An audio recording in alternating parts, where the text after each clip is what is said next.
BioBalance Healthcast, episode 201, Managing Weight Loss. BioBalance Healthcast features conversations about positive aging. Your hosts are Dr. Kathy Maupin, Medical Director of BioBalance Health and a leading expert in treating symptoms of aging, and Brett Newcomb, a licensed professional counselor. Welcome to the BioBalance Healthcast. This week, Dr. Maupin and I are continuing a discussion about the diet and weight loss programs that she is now offering in tangent or in cooperation with the hormone replacement therapies that she offers at her practice, BioBalance Health. And we started this conversation in our most recent podcast. We're talking about a lot of things, in particular, the fact that you have to do a proactive, cognitive, personal investment. You've got to decide, I want to do the things I need to do to lose weight. If you make that decision and invest in it, then there are some pretty obvious and sequential steps that they can guide you through to help you be successful in reaching your weight loss goal. And keeping it. And keeping it. Not just reaching it and say, okay, now I can feast and eat all this crap because I've gotten my weight loss. Which is one of the things we talked about, and it's a strategy people follow, as a carrot and stick to reach their goal. But our goal is to help you get healthy and stay healthy for the rest of your life so that you have the maximum quality of life that you're going to be able to have even as you age and eventually die. So we continue to try to present you with that invitation. Come and look at these things. And one of the things that you look at when somebody comes in for a consultation for diet and weight loss issues in tandem with their hormone replacement therapy, is you look at their blood tests and you want to find out about the different hormones that are known to contribute to weight gain, right. Of which testosterone is not one. No. Testosterone is not one. First, we look at blood work for several things. One, we look for evidence of medical illness that contribute or that can be made worse by being overweight. Mm-hmm. So we look for the problem. We look for hormone deficits because as we get older, over 40, we lose certain hormones that need to be replaced. So that's what we do with our testosterone or estradiol or thyroid. So then we look for the hormones that are helping the weight gain. Okay. That are causing trouble by being a negative for us and making us gain more weight.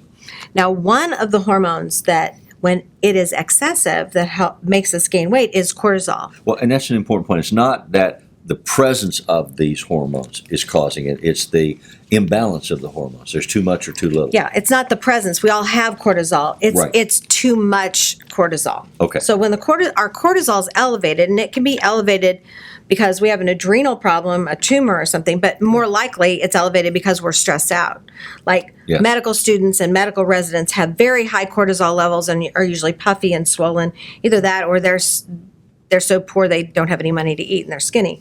But but generally stress causes our cortisol to go up, and when it is elevated, then we have an increased hunger, our blood sugar goes up, and we gain weight.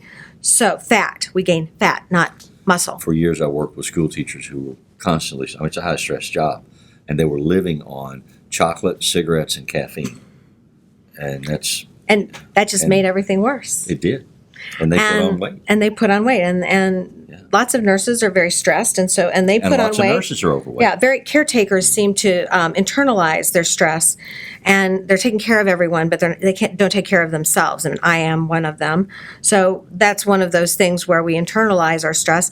Cortisol goes up. That's one of the telltale signs that I can see in someone who looks perfectly calm, that they internalize their stress and it makes them sick. So when I have somebody with an elevated cortisol, after I determine that it's not from something that's a medical illness, then or stress. When I realize or I can determine that it's stress, then I use something that is not a prescription. It's called Endodrin, which is an adrenal supplement. It's called a glandular kind of supplement. But I give them a small amount of adrenal orally every day in the morning, and that shuts down that high level and the spikes of their cortisol. So it feeds back to their brain and stops the hormone that is stimulating the cortisol from our brain. So it calms people down, and makes them have their cortisol go down to normal. And then that particular issue that's causing them to gain weight or causing them to gain fat is gone. So then we take all these roadblocks out of the way that are singularly individual to that patient. So we also see that patients often have aldosterone issues, especially women. Aldosterone is also a hormone from the adrenal gland, also stress related. Aldosterone makes your blood pressure go up. You retain a lot of salt. Right. Okay. So we use spironolactone for women. For men, it's blood pressure medicine or diuretics, but it's in general, it is spironolactone for women, and it is a diuretic, but it drops the aldosterone and decreases the swelling and decreases the retention of salt. Right. So that helps calm our adrenal down as well and decrease the water problem. Right. You have to drink a lot of water to get fat out of your body, but if the water crosses over into your tissues and you're just swollen, you aren't getting the fat out of your body. It's just collecting in your subcutaneous tissues and you look swollen and dimpled. So that's one of the ways we get rid of that. If your insulin's elevated, insulin goes up before it goes down. Pre-diabetes is a high insulin and an insulin that goes up anytime you eat and an insulin that is overreacting. So when you have insulin and you eat and too much of it, it can't get into the cells because you have insulin resistance. Mm-hmm. And then it makes fat with your food. Not energy, you're tired, but all of your food goes to fat and it's stored. Because the insulin is too high, the blood sugar is can't get into cells. So we make you more insulin sensitive with the metformin we talked about and with the Victoza. So those are two medications that we can use for that. But not always does that show up, and we still use those medications for weight loss. Okay. Prolactin is something that it can be up because of stress or antidepressant drugs or antipsychotic drugs, and it's the hormone of lactation for women. But it can also go up in men and women from these different reasons, and also from smoking marijuana can make it go up, which causes weight gain. It causes us to be... So it causes man boobs? Uh-huh. In people who smoke marijuana, yeah. Yeah. It increases amounts of marijuana. Right. Excessive amounts of marijuana cause prolactin to go up, cause men to have erectile dysfunction, and causes them to have more estrone. Right.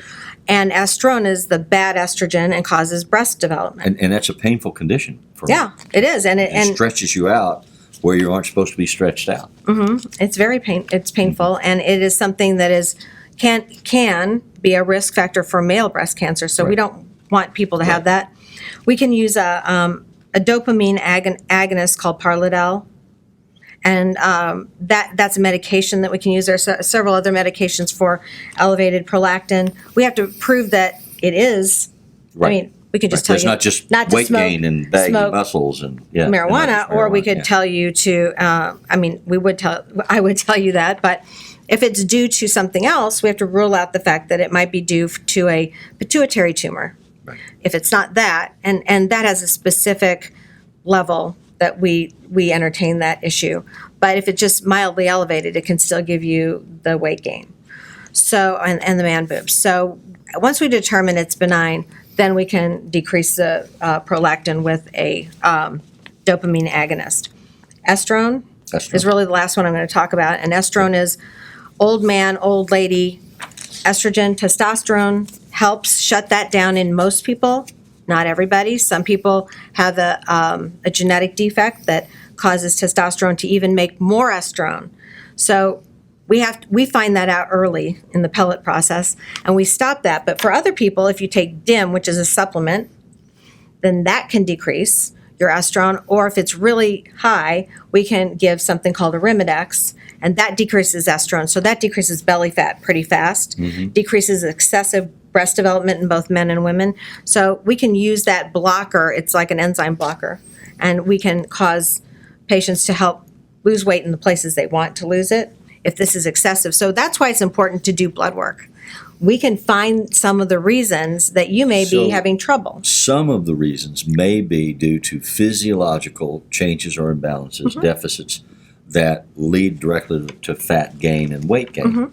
But that's why a doctor has to look. So you have to look, and you have to eliminate those as things that we have to treat or consider. Otherwise, you'll just be frustrated. If you go to Jenny Craig or you go to one of the just weight loss places that just you buy food from them, basically. Right. You're going to be very frustrated because it's not going to work Not like it addressing should work. The real problem. And they haven't investigated Right. what's going on with you, but they're not physicians and that's not their job. Right. No, they're But- selling supplements. But this is something different. But this is something So- that I think many people need. So people come to you for a medical evaluation and a diet program. Once you go through your checklist and you say, well, these things